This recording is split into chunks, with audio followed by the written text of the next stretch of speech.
it's going to happen. It might happen. Oh, wow.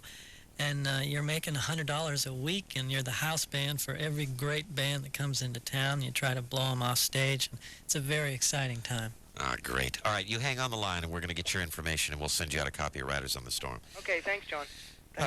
Thank you, Brian. This segues into what I wanted to talk about next, which is the live performances. Now, I think it was at the Long Beach Arena or something when I finally got to see the Doors, and this was a big thing for me because it was at the Morrison Hotel stage, so I'd been into the band for years and years and years, and finally got to see the band. And I'll tell you, I was really taken aback on one level because by that time, I don't know, I'd been on the air for all of a year and a half or something, I don't know, but I felt I knew the Doors music better than anybody but the band. And you guys pulled off a medley that night where I could not tell you were going from one song to another, and I was stunned at how tight this band was. That developed over, you talk about just hours and months and months and months of practice before you ever really even got up on a stage, didn't you?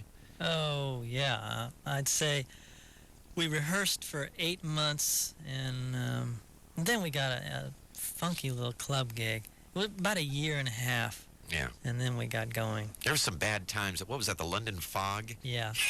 You didn't really like that place too much, huh? No, that was pretty murky. But, you know, really a couple years is not much time in paying dues. Other bands go on for 5 to 10 years, you know.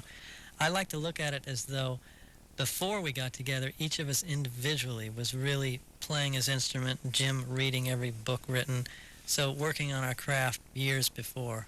I see.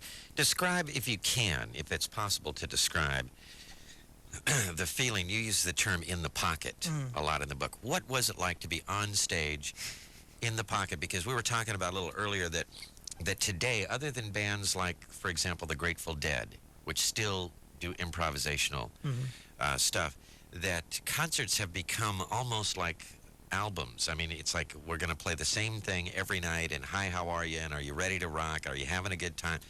This was not the Doors. I mean, you guys were literally doing this by the seat of your pants, yet the band was very tight.